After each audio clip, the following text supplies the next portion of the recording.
podcast, shooting the shit about the Suns since 2019. Hey, Jamsters, thanks again for pressing play. Welcome to another edition of the Suns Jam Session podcast. This is one of those jorts, and again, this is the advantage of being a listener versus a watcher of the show, is you get some bonus content, because sometimes it's just easier to grab the microphone and spew my thoughts into it and then release it as an audio podcast versus putting it out there on YouTube, programming it, coming up with graphics, all the other stuff that I love to do, but just isn't as easy to do. So today we're going to just do a little jam session short with just me, John Voida, managing editor, Bright Side of the Sun. And I just want to talk today a little bit about the whole Jonathan Kuminga, I wouldn't say experience, the Jonathan Kuminga thought process, thought exercise. There you go. Maybe that's what I'll call this episode. The Jonathan Kuminga thought exercise. So let's start here. Buying out, waiving, and stretching Bradley Beal's contract, it might prove to be the right move, or it might not, right? We don't know what's going to happen in the future, and reasonable minds can debate whether this decision benefits the Phoenix Suns in the short term, the long term, or even at all, right? But what's not up for debate is this. It's done. And with it comes something that's been missing in a Phoenix for quite some time. That's possibility. That's flexibility. That's conversations about players like Jonathan Kuminga. They can cross our lips now because we're not under that second apron, we can only add veteran minimum restriction, right? So for the first time in what feels like forever, we can have options. We have a sliver of creative freedom in a cap landscape that has felt more like a cage for the past 2 or 3 years. And for me, that's what makes this moment exciting. The possibilities, the hypotheticals, the chance to ask what if, and not be met with like a contractual dead end. Now, the Suns aren't free of obstacles, right? Like, there's still hard cap triggers that still loom. And if you don't know what those hard cap triggers are, essentially, we have a great piece on Bright Side of the Sun by Rod Argent, who's kind of like our capologist, right? Like anytime I have a question, I filter it through him just to make sure I'm right, because the guy like lives and breathes this shit. Because we're under the second apron now, and the first apron, mind you, we can now aggregate salaries in a trade.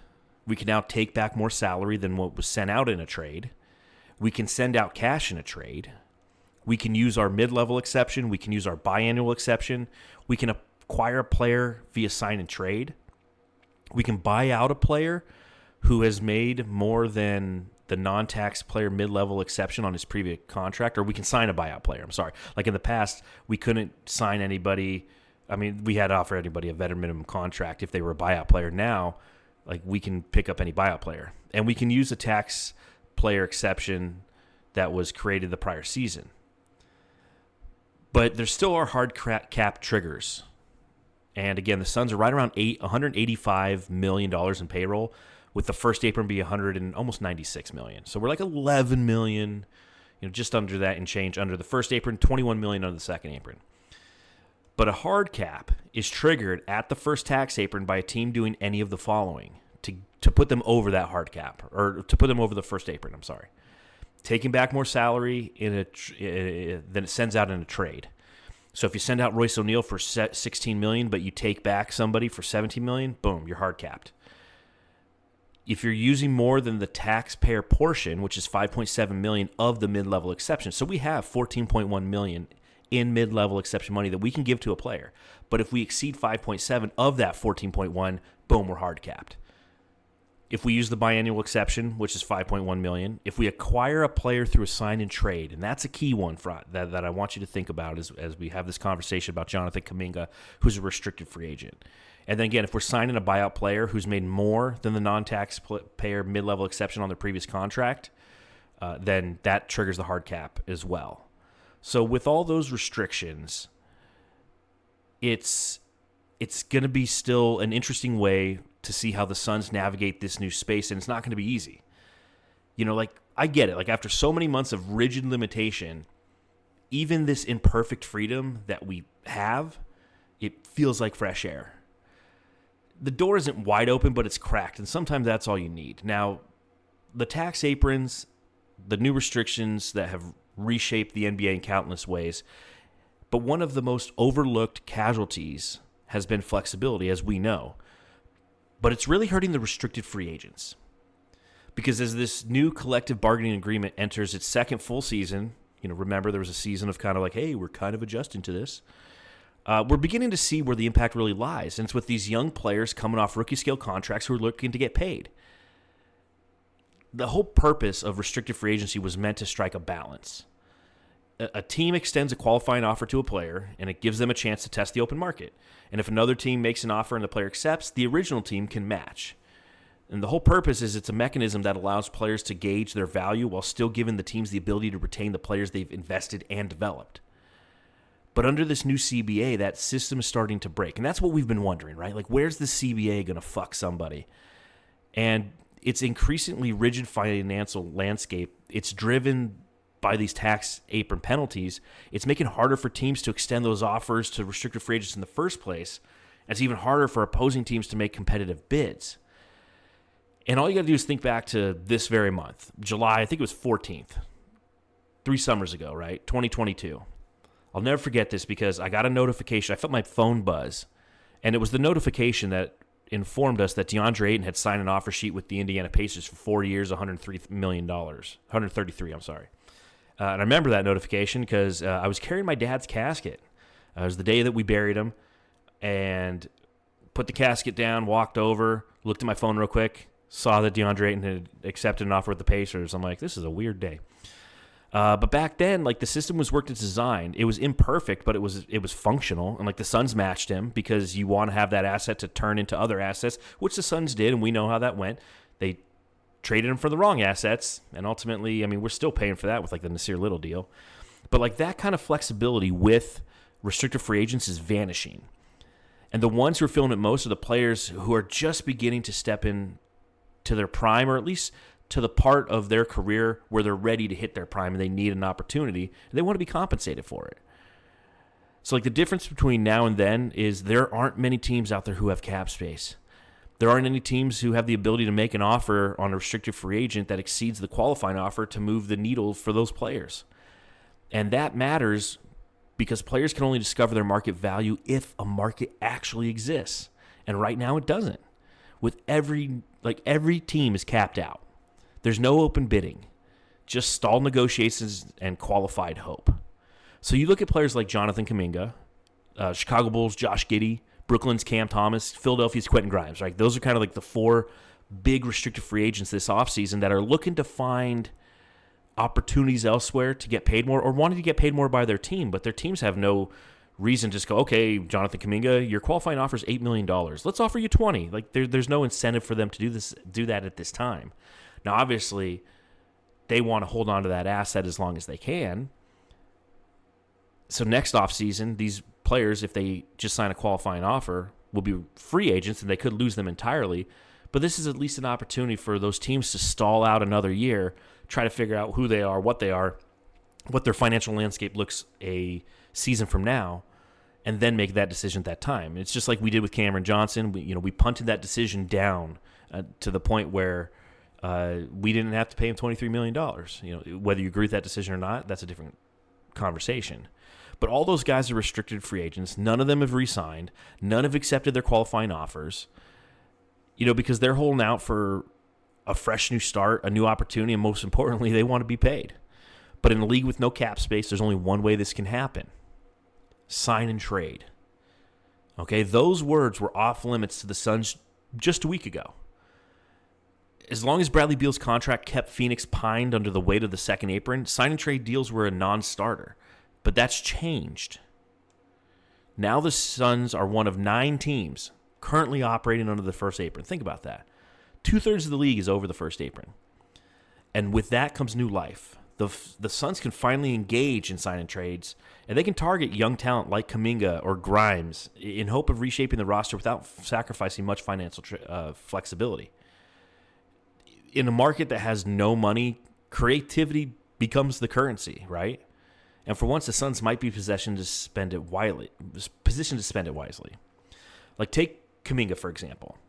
He's a player who the Suns have reportedly shown interest in. Like John Gambadoro said the other day, I won't say no. The Suns have liked Kuminga for a while.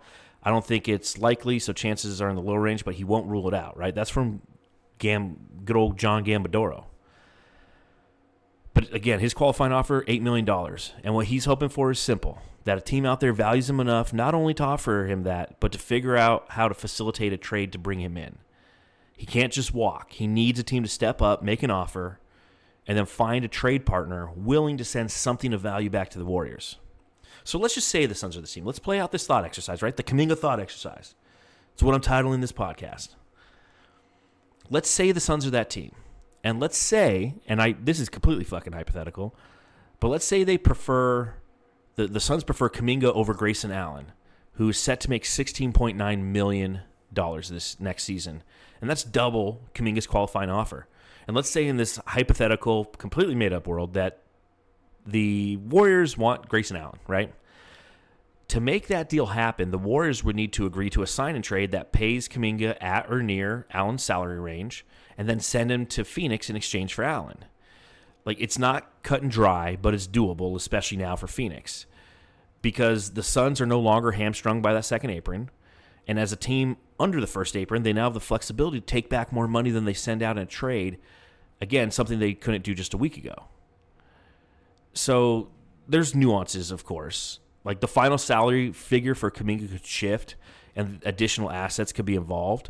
You know, the Suns could offer him, I think it's up to 200% of his salary. They could really go out and get him. Or they could offer, they could make it like 20% more, right? So let's say Grayson Allen makes 16.9. Well, the Suns can now say, hey, we'll do a sign and trade. We'll give you Allen, you give us Kuminga, and we'll pay Kuminga $23 million, whatever. Makes it more enticing for Kuminga, right?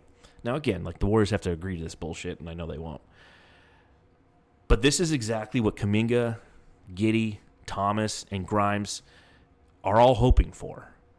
That a team sees enough potential in them not only to take a chance, but to trade for them and elevate their salary in the process. So now, the question lands squarely on the desk of the Phoenix Suns leadership. After all the effort to escape apron hell, like waving, stretching, sacrificing depth for flexibility, they're finally in a position with options. Matthew and I talked about this on the last podcast. The whole goal is to have options. But here's the catch. Acquiring any of these players via the sign-and trade triggers that hard cap at the first apron, just as I mentioned a few minutes ago, sign and trade. If we acquired a player via sign and trade, we're hard capped. This means no more additions, not even a veteran minimum deal for the rest of the season. And that's something to really contemplate. You think of the Dallas Mavericks last year. Remember how they traded Luka. They got hit with a slew of injuries. Anthony Davis was injured. Kyrie Irving's injured. Everybody was injured. They couldn't add anybody to add depth because they were a hard-capped team. They couldn't even bring in a guy on a 10-day contract because they were a hard-capped team. So what now? That's the pivotal question. Should the Suns cash in that flexibility right away for a player like Kuminga? Should they lock themselves into a hard cap for a team that, by all accounts, isn't a title contender this season? Maybe not even a playoff team. Like, you've just done all this maneuvering to open the door, and now you're considering slamming it shut again. Is it worth it? Now, obviously, at this point in time, the Suns have 2 open roster spots. So you would have to fill both those roster spots before you did a sign and trade, if it was just one player that you were sending out, like a Grayson Allen. If you wanted to do Grayson Allen plus Nick Richards, now that's $21 million, get Kuminga for $25, what have you, you would have to have, in that scenario, you're sending out 2 players to get back 1. You can't sign another player, so you will be hampered. Now you have 3 two-way guys, but you don't have 15 guys. So some would say no, that you don't do this for Kuminga. You let the season breathe, you see what this roster can do, and you hold on to your newfound freedom. You develop your rookies, see what you have in them, and you don't acquire someone who eats into that developmental opportunity. And I think that's key. We want to see these young guys develop. We know that we're not going to win anything this year. Why bring a guy who's going to eat into their minutes and their development? Now, just so you know, like, I'm one of these people. I don't think that you go after Kuminga. Like, the retooling process should be more than one season, in my opinion. There's no world where any acquisition moving forward will move the needle enough to make this a top-tier team next season. Patience should be exercised, and it wasn't in the past. Next offseason is the time to strike. Next offseason, there's plenty of free agents who are worth looking at. Next offseason, you're going to have a better idea of who you are and how your rookies have developed in one season, so you can make the decisions now, or then, I mean. Now, others would argue that these moments that are why you use the flexibility, to make a calculated bet on upside growth and long-term value, to gamble on somebody like Kuminga. But personally, gambling's what got us in this fucking mess. Let's just take a moment, step away from the craps table, and, like, regroup, you know? But like, either way, the next step will speak volumes of how the front office views its timeline. Because flexibility isn't just about what you can do. It's about knowing when to do it. Like, don't get me wrong. Trading Grayson Allen and Royce O'Neal is absolutely worth considering. Both of them are solid players, older players, mind you. But they also carry contracts that, at the moment, aren't exactly team-friendly because both of them have 3 years left on them, on their deals, right?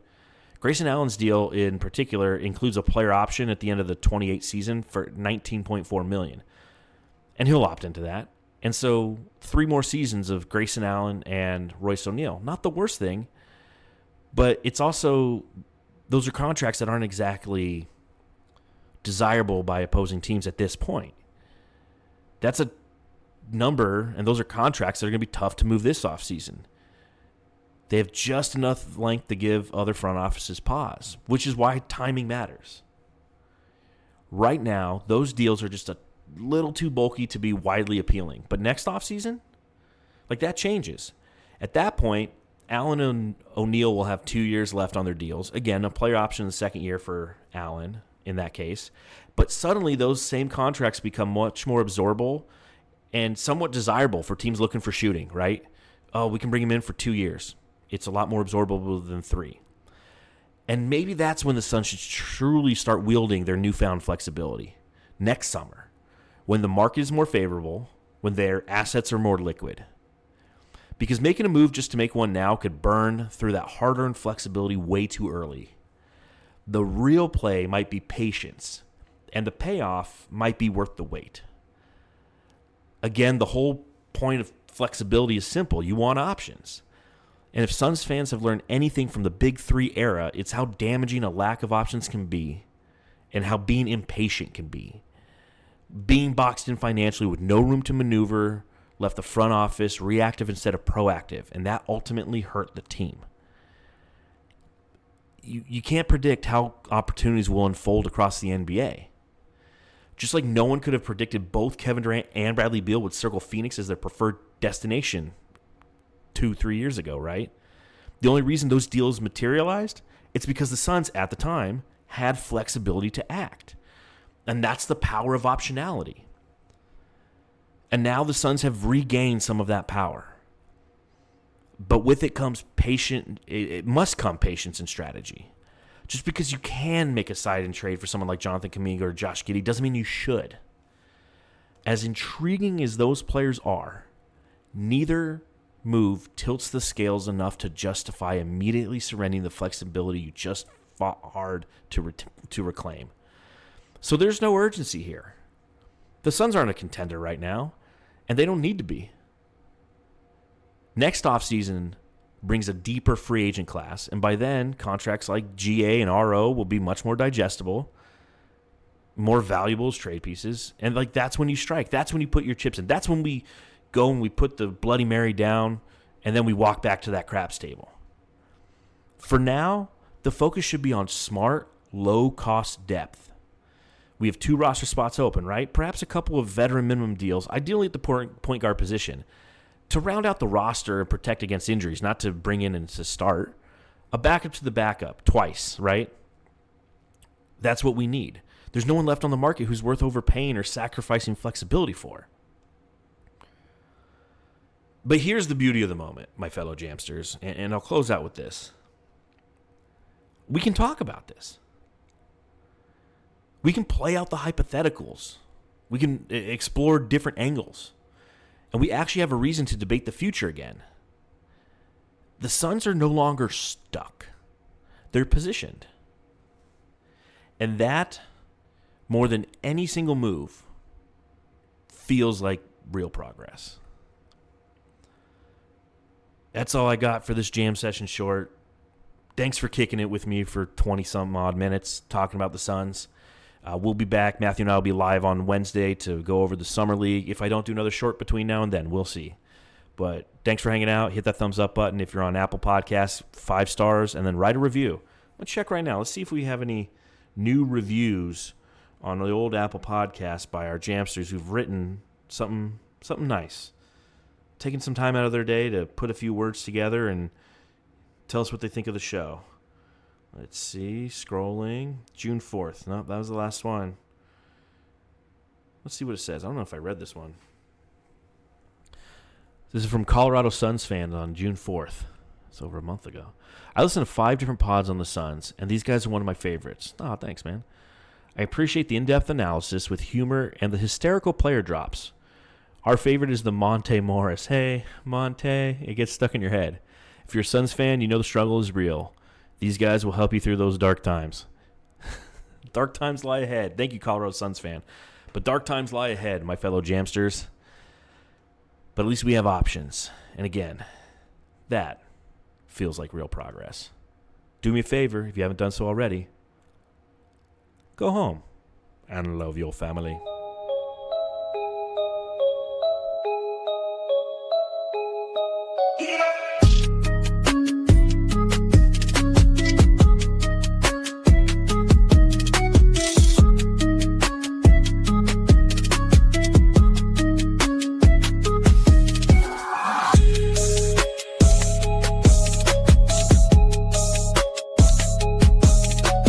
Hey, you're listening to the Suns Jam Session Podcast, shooting the shit about the Suns since 2019.